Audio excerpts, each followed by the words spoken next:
Ganda. Ayun guys, so first na ladder dito sa VF3 na nagkabit. Nakala ko, inikpitan mo. So, sabi nga nung una ng mga bumibili is, dapat nagtitipid daw. Yes. Pero sa sobrang dami ng mga accessories na ginamit, hindi tayo Prefer di 205, 65, 15 are the most comfortable tire na I've tried with the VF3. Ayun guys, so good morning. Meron lang breakfast meet ang Concept 1 para sa mga VF3 users Philippines. Ayun guys, tara, good morning. Samahan niyo ako. Ayun guys, so dito na tayo sa Concept 1. Exciting to kasi alam ko marami ng early birds.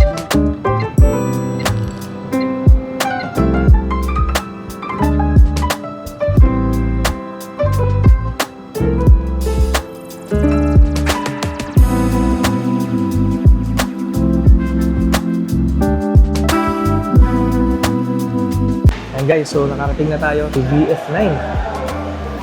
Kay VF7 Eco, kay Sir Jeff. Kay sa atin. Mag sa atin, yung 16 andito. Aming pumunta guys. Aming VF3. Sir Ninj, kumusta? Good morning. Napakatay na. Ay, kararating na. Ano daw sa akin yan? Ako daw Ito oil. Hindi pa. Meron pa naman ako 60. 60. What the? Ganda ng engine. Ano yan? May tunog.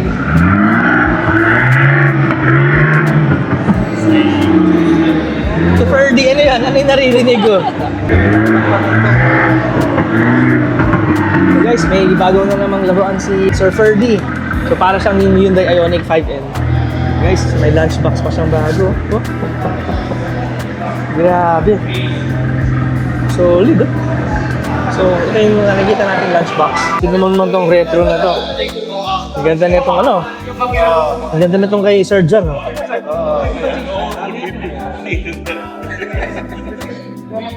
Ganda. Nadilaw. Yung same lang din no. Pikachu guys oh. May buntot. Guys, so kakaiba yung mga setup na nandito ngayon. So ikot natin para makita nyo. Ito yung green na stock pa. White kay Sir Ninj. Ay sir. Ay, nice to meet you. Saan yung sa inyo sir? Ito po. Isa kayo sa mga nag-influence sa amin bumili ng Ay, VF3. salamat. Kamusta naman po yung experience nyo? Oo. Yeah. Ganda ng ano nila, VF3 nila sir, oh. Dilaw oh. Ganda, may tenga pa. Okay guys, so ikot tayo.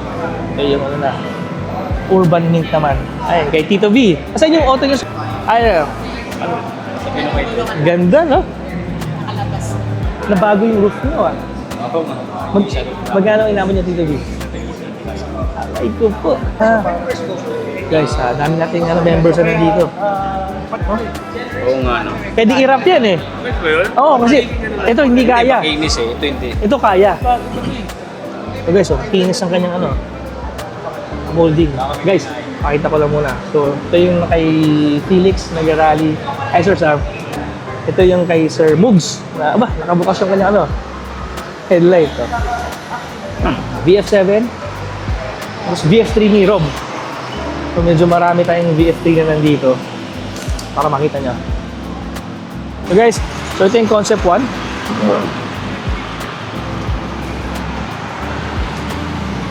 Store nila.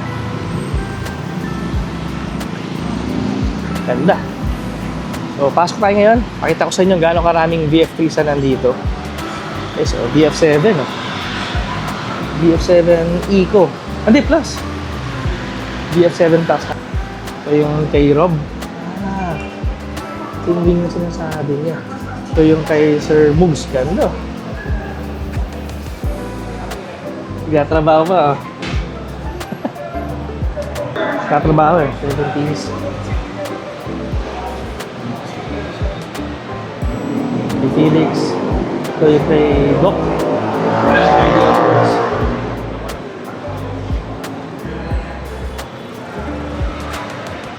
Ikot muna tayo.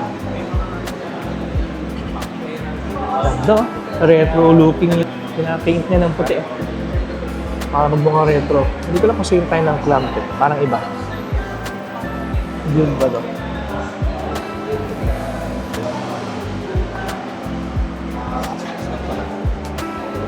Sir John? Yeah, put the face behind the Oh, yeah. John. Lagi ko nakikita yung photo na to. Yeah. Okay guys, so aakita tayo doon sa 4th floor. So meron tayong happenings sa taas. So may ibang VF3 to.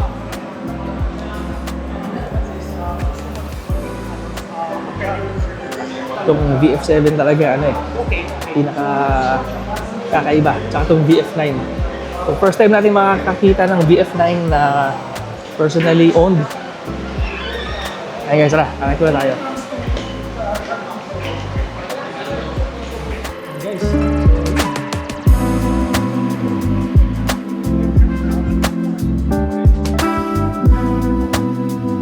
May kape pala. Sir Ferdy, P2B. Love, sir. Sir Sam. While we're waiting for others, Santo Tomas, Batangas. We thank the guys. Thank Paul Reyes for organizing everyone to come here. We'd like to give you some tech talk about wheels and tires while you're here because we've been in the wheel industry for 24 years, and you can see the pictures behind you. Itim pa po pa dati. Ngayon pati na. Thank you all for coming. So we can start our tech talk now. So, wheel and tire workshop. Okay. You have your VF3. Ayaw namin i-try. I heard some people have gone to Tagaytay and Baguio. Sa highway ng how Malalalim talaga yung mga lubak. So actually yun yung isang consideration.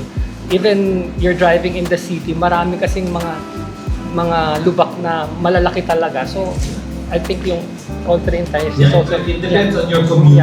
Depending on how you use the vehicle. Yung kung regular commuting nyo, kung may rough road, yeah, it's better to have all-terrain. Pero kung sa city lang, sa San Juan na kayo, Mandaluyong, Makati, your stock tires are good. Hi everyone. So, very brief lang to kasi I was given a week to try yung 16s, 16s yung akin, yung Bel Air. And then 17s pinatry sa akin and yung 15. So, initially, 17s muna yung pinatry sa akin nila sir. And coming from the 16s, maganda yung ride niya. Contact on the road was better. Pero, pinaka-gripe ko lang dun sa 17s was the consumption. Every day, pag ganun-ganun yung rota ko. So, with the 16s, yung ating Bel Air, lagi yon 96%. Umalis ka ng umaga, gabi, tanghali, laging 96%. Ngayon, first time kong itry yung 17s, ang naging consumption ko initially was 94. 94% yung remaining ko pagdating dito sa Magnolia. Pero sabi nga nila Sir Luis and Sir Sam, baka yung tire pressure mo iba. So tama, yung tire pressure ko noon initially was 33 PSI. PSI ko sa 16s is 38 palagi. 38 mataas. So para more on the consumption, makasave ako. In-inflate ko yung 17s, ginawa kong 38. Finally, umabot siya lang 95. So 1% ang difference ko from the 16s. So negligible naman. Siguro twice ko siyang ginawa. Okay na rin. I mean, not bad. Pero if you're going to a longer route, siguro dun mo na makikita yung difference niya. So 2 days after, kinabit naman nila sa akin was the 15s. 205, 65, 15s are the most comfortable tire na I've tried with the VF3. Comfortable siya, and at the same time, yung acceleration niya was better. Malayo. Akala ko yung sa 16s natin, hanggang doon na yun kasi 16s ang stock natin. But then, when I tried the 15s, meron pa palang ibubuga si VF3 ng konti lang naman. Mararamdaman mo naman siya. Pero yun nga, mayroong nag-comment din sa akin na you should have tried the top speed ngayon kasi baka mas maliit nga yung diameter na ginamit ko. Pero baka yung top end mo, mas niche accurate. Pero regardless naman dun sa top speed, yung consumption ko mas naging better.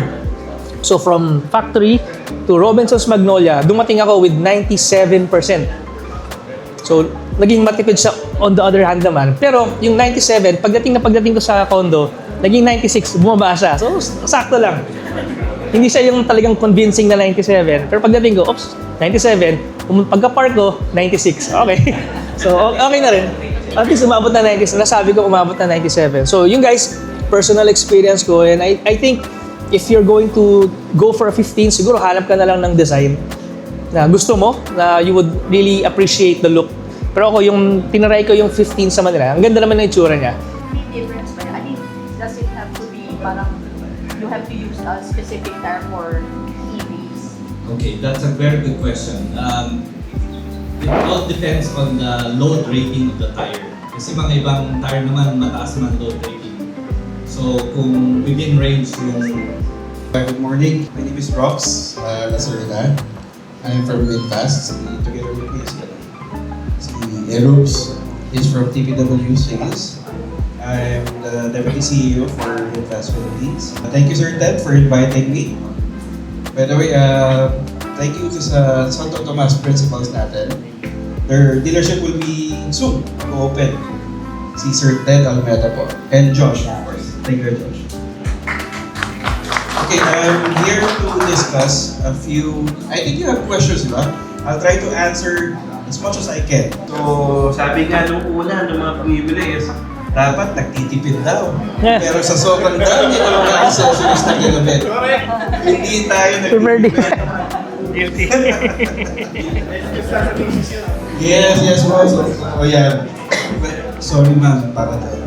Actually, balikan sa amin eh. Ganun mo ba?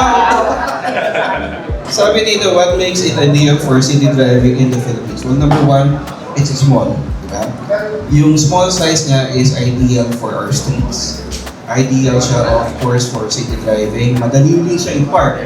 Especially for female drivers. Actually, when we launched the VF3, supposedly for female drivers siya. Pero based on this crowd, mukhang hindi siya pang female drivers lang talaga. Then, at the same time, matipid din siya for us. Kasi it's 300 pesos lang naman almost full charge kapag sa bahay natin using the portable chargers. Then, what else? How Winfast supports these groups. So, for each region, we have our PR partners. Paul is aware of that also. Our PR partners are always in communication with different Winfast groups. And we support your activities as much as we can. We provide marketing activities also. And soon we will be having several activities for each group then. Of course, this community, what's good about Winfast is it's community-based. Diba? So when you buy a Winfast, you belong to a group eventually. Diba? Diretso tayo, magiging part tayo ng isang grupo, and we'll have fun, we'll exchange ideas. Similar here. I've learned a lot, sir. Salamat. Maganda yung tinuro mo kanina sa nitrogen. So, yun. Salamat po sa mga So, we learn from each other. We at the distributor side, of course, will try as much as possible to help you out and answer your questions. Later, I'll be sharing, of course, my Facebook and my mobile number. So, we are the first one who introduced battery subscription.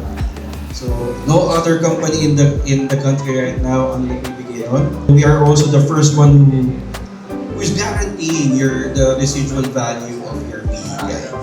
So, no other EV companies na magsasabi sa'yo, sige, pag lumabas yung sasakyan mo, ginaguarantee ko yung residual value.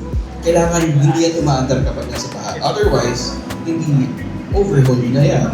Ayun guys, so first na ladder dito sa VF3 na nagkabit. Wala sa isip niya na nalak na. So demo. So si Sir din yung first na front. Akala natin siya, okay na. Ayos ah. Ikaw, akala ko, inikpitan mo. Akala ko, inikpitan mo. Ayun na nga ang problema. Ano height niya, sir? 5'9", ilang pounds? Yung sinasabi nila, bakit? Kahit 75 kilos. siyempre, Ayos ah. Ang galing ah.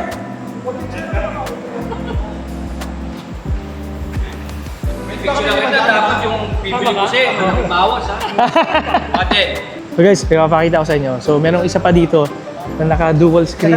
So sila sir from FHV Garage. So Antipolo. Yes. Nagpakabit sila ng Bravigo na screen. Hi ma'am.